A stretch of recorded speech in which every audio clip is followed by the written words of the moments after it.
This is Ravens Flock Talk Podcast, coming to you every week with their thoughts and opinions on each and every Ravens game. Tune in weekly and join the flock.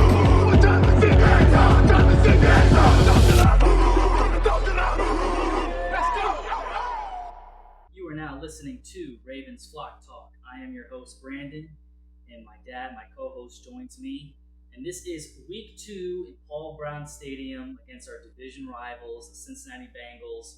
Huge game. Can't lie, I was very nervous leading into this game. Very nervous. Didn't know what to expect, especially with our injuries that we suffered in week 1. And man, I mean, it was your typical division game, hard-nosed, kind of an ugly win, but a win is a win. And man, I, as a Ravens fan, you can't help but to feel very good to be 2-0 and have the loudmouth, trash-talking Bengals 0-2. And suffering 2 divisional losses, which makes it worse. So we're looking good heading into next week. But what a tough, gritty win. At the end of the game, you could see how much this meant to John Harbaugh. You don't see much emotion from him besides his confused look.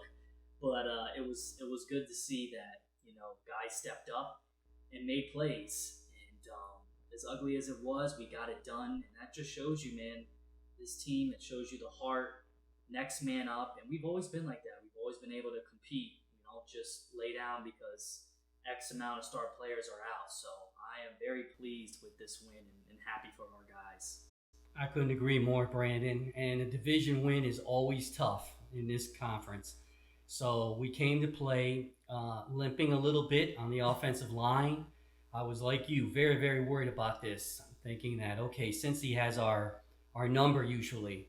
So everybody was on pins and needles. It's a away game, hostile environment, but we persevered. And I really love the way the second string players came up and stood up and played hard with a lot of guts. Yeah, I mean, Geno Stone, just to name one, with that huge pick. I mean, I told you at halftime, I said the first offense that's going to turn the ball over, it's going to swing this game big time. You sure did. Big time. And luckily, it fell on our side. Exactly. And we turned points into that, too. Yeah. We turned points into that, which was crucial. Got a hefty run back on the interception. And that's what you need, too. I mean, especially with a second stringer, that's big for them, to come in, take Marcus Williams' place, fill in his shoes, and come up with the play of the game, honestly. The way the Ravens are, I thought that when he made the interception and he got the good run back, that when he didn't get into the end zone and he ran out of bounds, I heard you screaming, "Why is he doing that?" He casually went out of bounds, and know us. I mean, that our red zone is questionable. Well, it looked like he could. I mean, it was just Burrow in the frame of the screen. Yeah. Looked like he could cut back. He had the blockers, yeah. but our offense was gelling in that game, which was good. So, I mean, they finished the job. I think the biggest surprise to me was the 7 points on the first drive. Yeah. I mean, we were going boom, boom, boom, boom, get that 7 points. I was feeling really good because I don't know how you feel, but when we don't get the ball out of half, I feel like, oh man, I sweat a little bit because to set the tempo of the game, that first drive can really do that for a team. And you mention this all the time about when we don't score on the first drive, it seems like Lamar gets, I don't even know what the word is, he gets disappointed that we didn't score, and it kind of changes the momentum for him, and he's our leader. So and the whole team, right? Yeah. But when when we at least score a field goal or a touchdown on the first drive, I think it just means everything to this team, whether you're home or away, is how I feel. Yeah. Some things to note with Todd Monken in this offense. The 59-yard attempt by Tucker, I mean, that was a huge moment in the game because I think we could have went up by from 7 to 10 and they still had 0. But the change of feel was what you're about to say. You weren't happy about it in that moment. But I disagree with you. I kind of felt like you have the best kicker of all time. This is the reason why you have him. You let him have that opportunity. That's funny because you're flipping the script. I usually say that about Tucker, that he can make these 60-yard field goals. Let him try. But maybe I take it back when I was talking to you during the game that I was so afraid if he missed it that they'll be on the 45-yard line. Yeah. And that could make a big swing. Tiki right? Barber even said that. Yeah. So on the commentating. So I understand your point. It's a 50-50. We got lucky because they didn't score any points off of that. Now I know you so well though. I would say if we were playing like Houston last week or the I would say Cardinals, but because it's the Bengals, it makes you sweat. But those are decisions that head coaches are supposed to make. Yeah. That's what determines, I'm telling you, the emotion on a division game is just so different. Whether you're home, away, the decisions you make. I hate playing conservative on a division game, but I understand it, right? Yeah. And when you're away, though, you got to take a little more risk to me, Brandon, in terms of your offensive calling, because you got to somewhat put the dagger in and take some chances on the road. It's a loud environment, hostile environment. You got to take the crowd out of it. I don't think the players mind that it means that much to them, other than maybe not hearing as well the calls. But for them, it's momentum. Football is a momentum. So are you saying we weren't? We were, as you were saying, we were conservative to a point in the beginning. Yeah, I don't agree with that, honestly. Okay. I think the only point that they were conservative, which I was disappointed in, is I think there was like 8 minutes left. And Moncton, we weren't throwing it down the field, and we gave the ball right back then. We were up 27 to 17, I believe. We could have really, milked some clock, ended that game, put it out of reach, even if you don't go away with points. I think that was the one time he was conservative, and a couple third down plays giving it to Justice Hill. I feel like we were just throwing it away. I mean, that's what was in my mind, to be honest with you, is a lot of the Justice Hill calls. And I'm an advocate of swing passes to the running backs and short passes. Screens. But they had so many screens in this game. I mean, it was screen happy.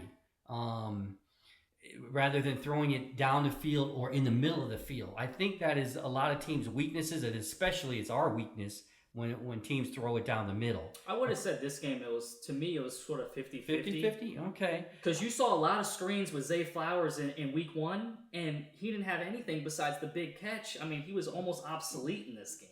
I don't know about that. He didn't have many catches. He just had the deep bomb. That was it. No. Don't you remember when he made a good catch and they did two screens to him trying to get him going? I think it was in the third quarter.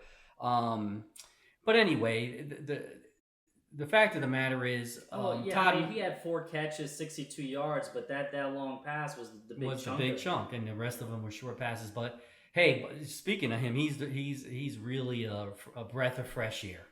Coming in as a rookie, really taking especially over. From Hollywood's. I know, and they said that he's not afraid of contact.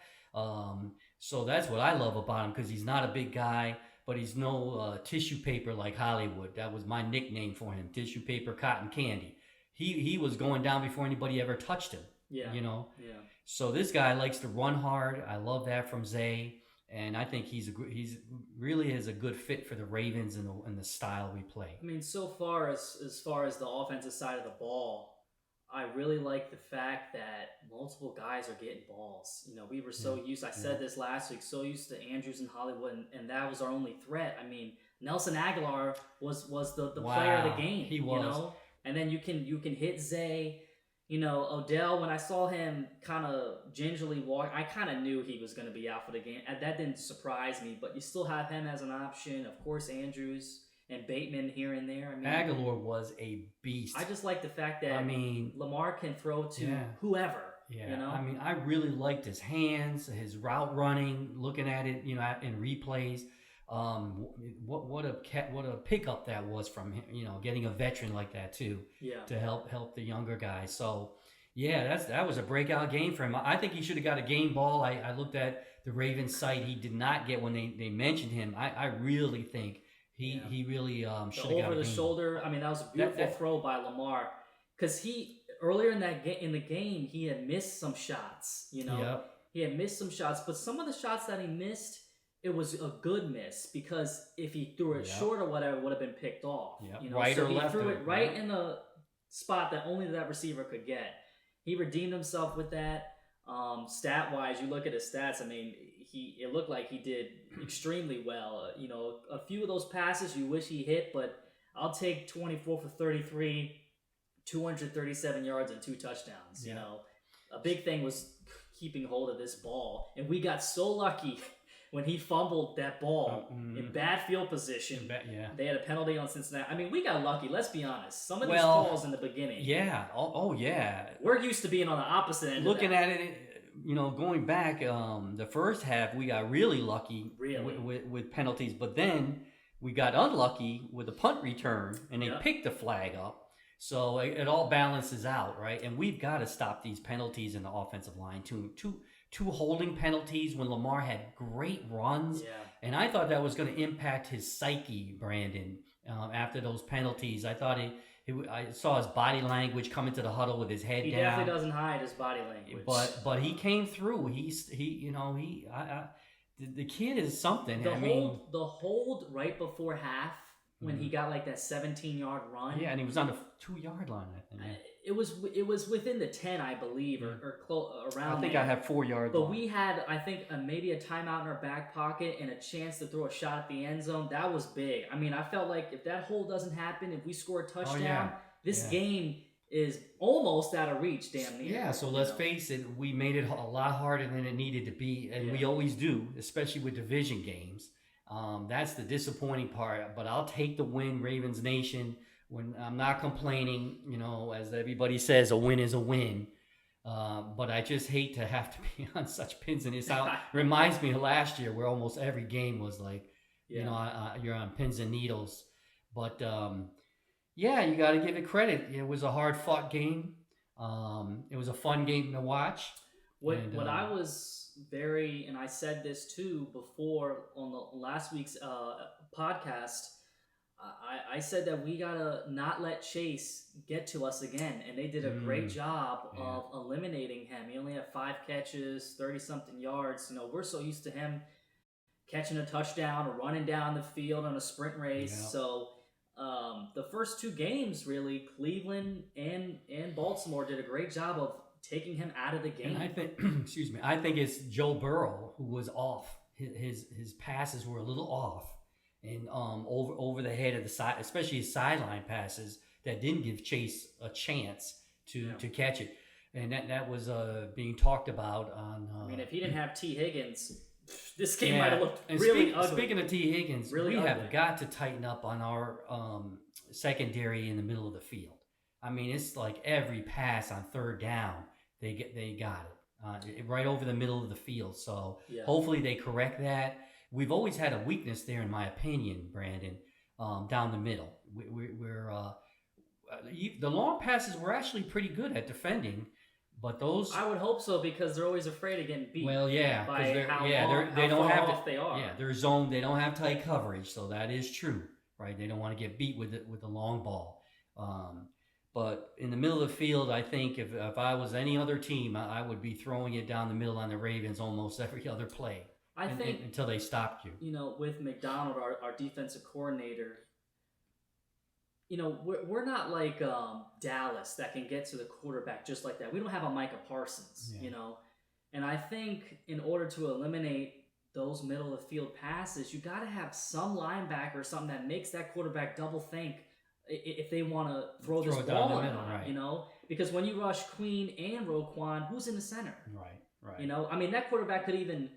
step up maybe if everybody is blocked and run for the first. Right. Who knows? Right. So I just like to have some security with our personnel, because let's be honest, Clowney's not going to get too many sacks, as proven in his career, and Ojabo, who knows? But so far, I just want Clowney to hold the edge. Yeah, right. He's a good run defender. He's similar to Owade, to be honest with you. Yeah, exactly. And speaking of the Batman and Robin, Patrick Queen and Roquan were unbelievable again. Yeah. Patrick Queen got a game ball. He deserved it. His one-on-one tackling pretty much saved us in the open field on a couple of plays, critical 3rd down plays too, 2nd and 3rd down plays. Yeah. Roquan was right there behind him to clean up any missed tackles. So those 2 I respect highly now. And I hope we keep Patrick.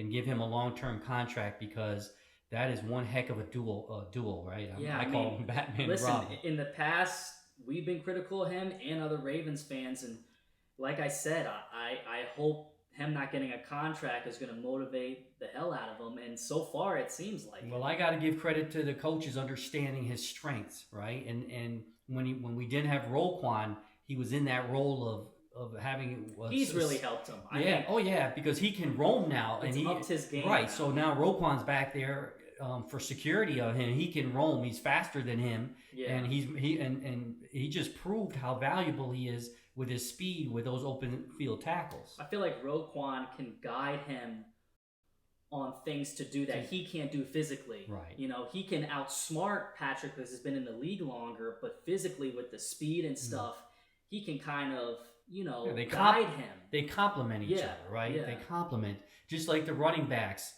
complement Justice Hill and Gus, right? One's a speedster, one is a downhill power running back. Speaking of that, Gus, thank you, Gus. I mean, he really saved the day. Every third and short should be to him automatically. Yeah. Please, Todd, listen to us. Please. He's not gonna see this at all. Of course, he listens to us, right? But I'm just saying, I'm saying it just seems like a guarantee. Yeah, look at the film. Justice Hill is not a third down back. Yeah. I mean, and then going on the outside is very dangerous with a good defensive team, right? Your statistics are decreasing when you don't go between the tackles and you're going outside, even with his speed, because this is the NFL. They're quick, right?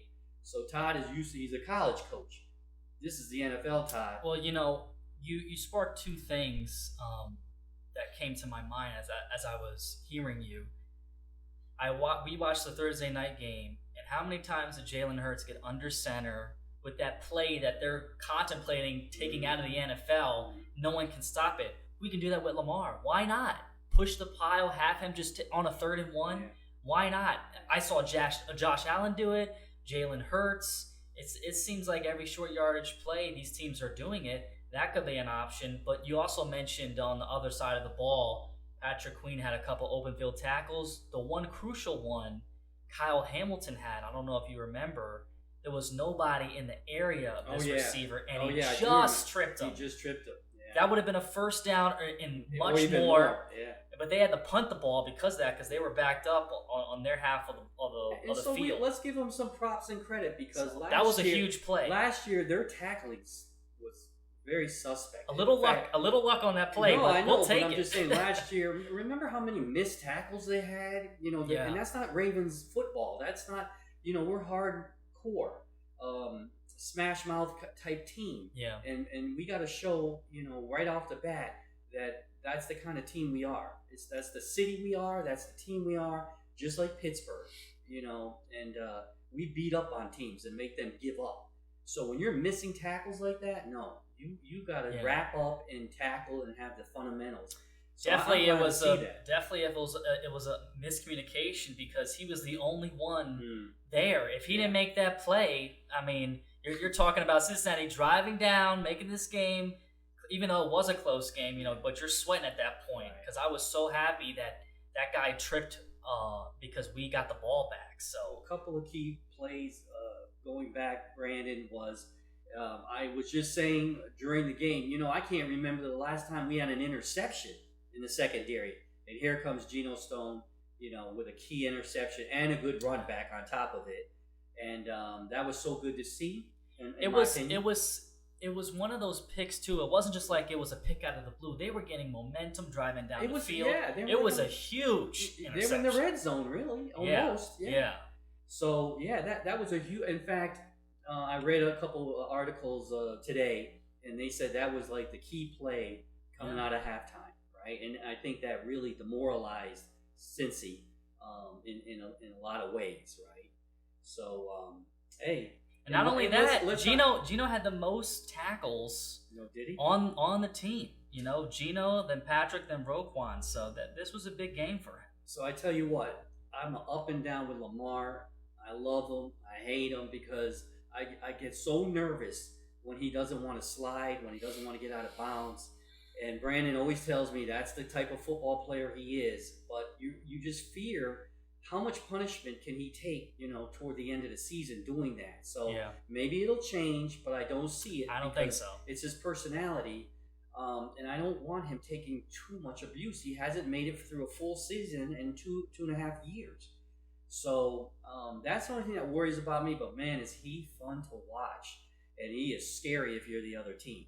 Yeah. So, but also, Brandon, you made the point he's making decisions of running quicker because, 1,001, 1,000 by 3. Especially towards the end of the game. When you see that gap, run. But I would love to see him slide before he gets tackled. Yeah, okay? yeah. Once he knows he makes a first down, he's always trying to get the only other quarterback that I see that takes unnecessary punishment is Josh Allen. Thank you. But like you don't see Russell doing that. Kyler Murray slides. Tua's gonna slide. Yeah, so it's just like I don't get it. At the same time, Josh is the only but Josh is like a lot bigger than.